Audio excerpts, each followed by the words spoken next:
पिछले अध्याय में श्री कृष्ण अर्जुन के आत्मविश्वास को वापस दिलवाने के लिए, अर्जुन के आत्मविश्वास को वापस संचित करने के लिए अर्जुन को कर्म करने की शिक्षा देते हैं और कर्म के फायदे बताते हैं, और साथ साथ अपनी इच्छाओं पर विजय प्राप्त करने के लिए अपनी इंद्रियों पर नियंत्रण करने की बात कहते हैं।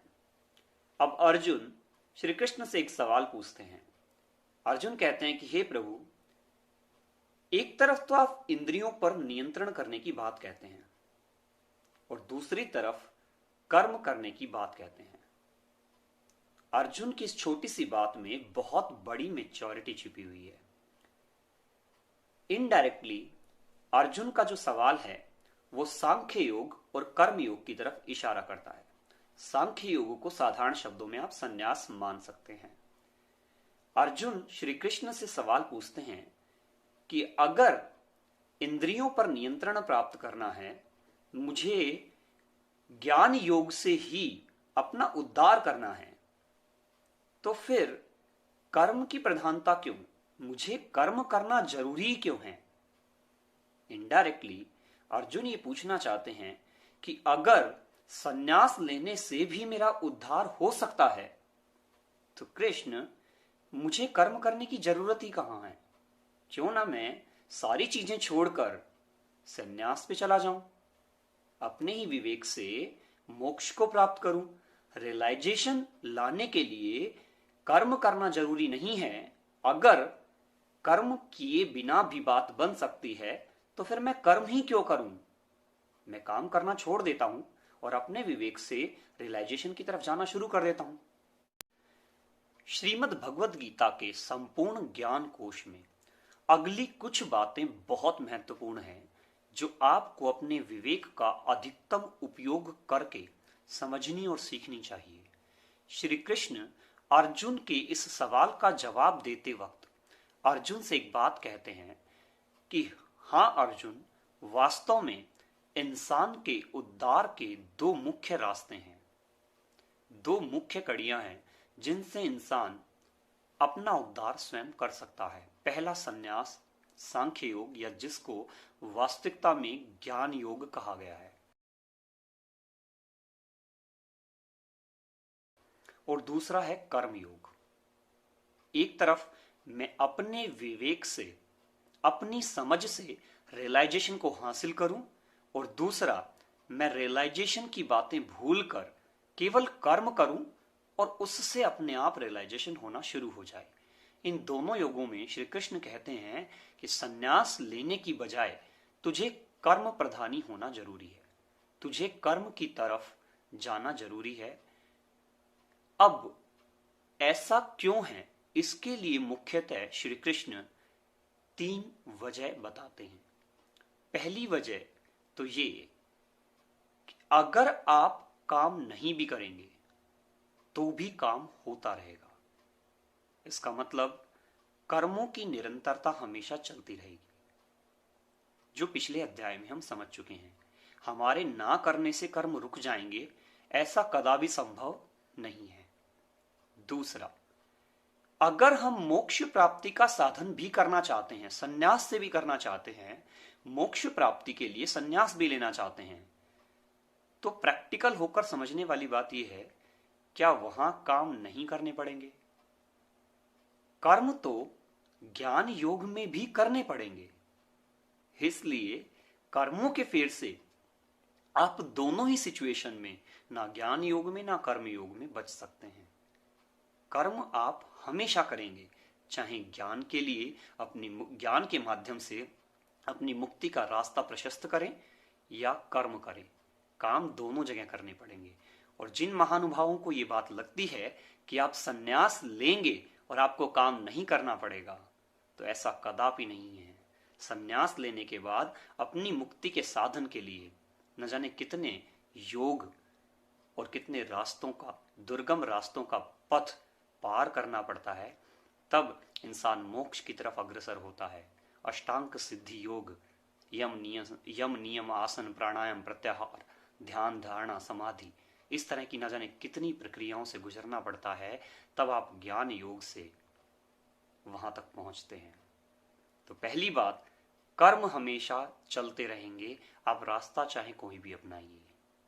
दूसरी बात, अगर आप सन्यास का रास्ता चुनते हैं, अगर आप ये चाहते हैं कि मैं कर्म ना करूं, केवल आत्म विवेक से रियलाइजेशन हासिल करूं, तो इसका मतलब आप स्वार्थ के वशीभूत हैं। ऐसा क्यों? क्योंकि आपके साथ जुड़ा हुआ हर एक इंसान जो आपसे अपेक्षाएं और उम्मीदें लगाकर बैठा है, आप उनकी सारी अपेक्षाओं और उम्मीदों को ताक पे रखकर अगर स्वयं की मुक्ति का मार्ग ढूंढना शुरू करते हैं, इसका मतलब आप स्वार्थी हैं और स्वार्थ आपके अंदर जन्म ले चुका है। तीसरी और सबसे महत्वपूर्ण बात, जिस इंसान के अंदर मोक्ष की इच्छा है, इसका मतलब उस इंसान के अंदर कोई ना कोई इच्छा जरूर है, चाहे मोक्ष की ही सही, पर आपके अंदर इच्छा जरूर है। और इसीलिए कहा गया है, मोक्ष प्राप्ति के रास्ते में मोक्ष की इच्छा भी बाधक है। अगर आप मोक्ष चाहते हैं और मोक्ष की इच्छा रखते हुए चाहते हैं, तो मोक्ष मिलना कदापि संभव नहीं है। ज्ञान योग और कर्म योग दोनों में कर्म योग श्रेष्ठ है, क्योंकि कर्मों की निरंतरता हमेशा चलती रहेगी, आप और मैं उससे बच नहीं सकते। लेकिन ज्ञान योग को पूरी तरह से नकारा नहीं जा सकता, वो अपनी जगह पूर्णतः सही है। बस फर्क इतना है कि कर्म योग में इंसान स्वयं परिश्रम करते हुए, मेहनत करते हुए मोक्ष के रास्ते को प्रशस्त करता है, और संन्यास योग में इंसान मेहनत नहीं करता, अपने विवेक की सहायता से अपनी मुक्ति का मार्ग प्रशस्त करता है। कर्म, ध्यान देने वाली बात यह है कि कर्म वहां भी करने पड़ते हैं, लेकिन वहां केवल शारीरिक कर्म नहीं करने पड़ते, वो परिश्रम से बच जाता है। और आज के तथाकथित साधु जो सन्यास की तरफ अग्रसर हो जाते हैं कमंडल उठाकर, उनमें सबसे बड़ा कारण यही है कि वो शारीरिक परिश्रम से बचना चाहते हैं, वो नहीं चाहते कि हमें मेहनत करनी पड़े। तब अगर दोनों मार्गों में कर्म योग श्रेष्ठ है, तो फिर कर्म योग का आधार क्या और कैसे तय किया जाए? क्योंकि कर्मों के साथ, कर्म योग के साथ एक सबसे बड़ा ड्रॉबैक है। अगर इंसान कर्म करेगा, कर्म करता रहेगा, तो उससे कुछ गलत काम होना लाजमी है। इसका मतलब कर्म योग में सांख्य योग की बजाय, संन्यास योग की बजाय पाप होने के चांसेस थोड़े ज्यादा हैं। तो फिर अर्जुन श्री कृष्ण से एक सवाल पूछते हैं कि श्री कृष्ण, कर्मों की प्रधानता की वजह से कर्म योग में इंसान से गलत कर्म होना लाजमी है, स्वाभाविक है, नेचुरल है, तो फिर उन पापों का क्या जो किसी इंसान से कर्म करते वक्त हो जाएं, उससे कैसे निस्तारण हो?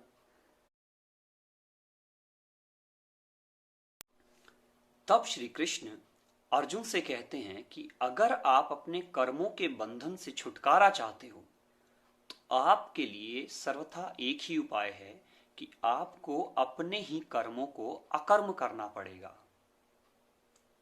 अकर्म करने से क्या तात्पर्य है?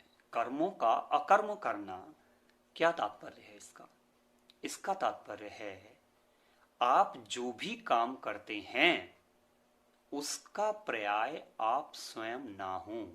मतलब हम जो भी काम करते हैं वो इसलिए करते हैं कि उससे मैं किसी दूसरे का भला कर रहा हूं, मैं आत्म केंद्रित नहीं हूं। जो भी परिणाम इससे मिलने वाले हैं वो दूसरे के लिए है।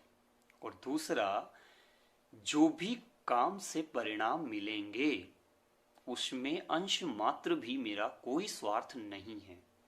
ये कर्मों का अकर्म करना है, अपने ही कर्मों को अकर्म करना।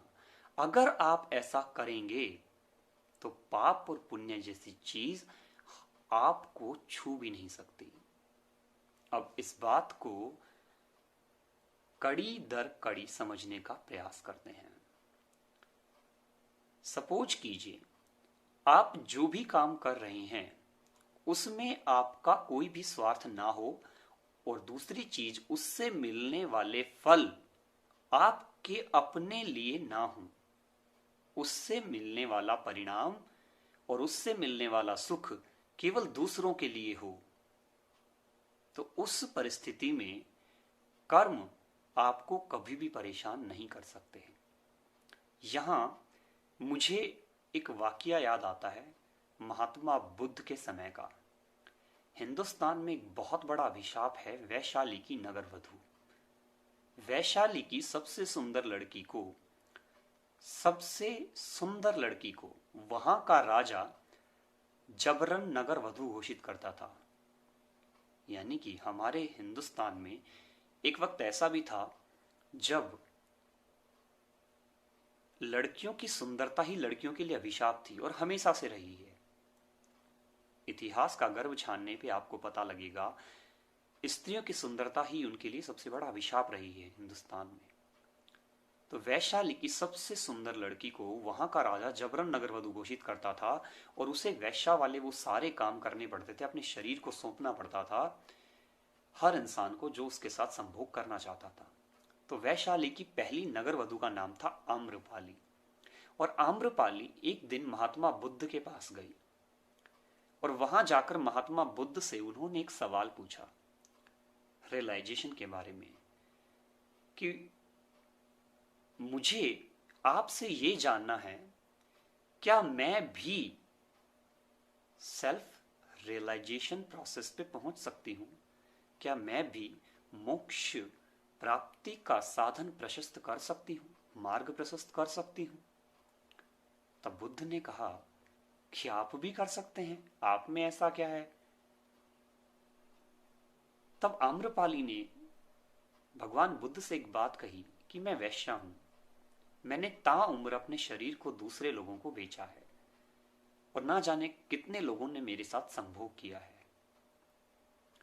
तब बुद्ध ने बड़े प्यार से मुस्कुराते हुए एक बात आम्रपाली को कही, आम्रपाली आप मुझे ये बताइए, जब भी आपने अपनी पूरी जिंदगी में किसी भी इंसान के साथ संभोग किया तो क्या आपके मन में उस इंसान के लिए कभी भी कोई बुरे विचार आए, या आपने कभी भी उस इंसान के बारे में बुरा सोचा। तो आम्रपाली ने कहा कि नहीं, ऐसा तो कभी नहीं हुआ कि मैंने किसी का बुरा सोचा हो।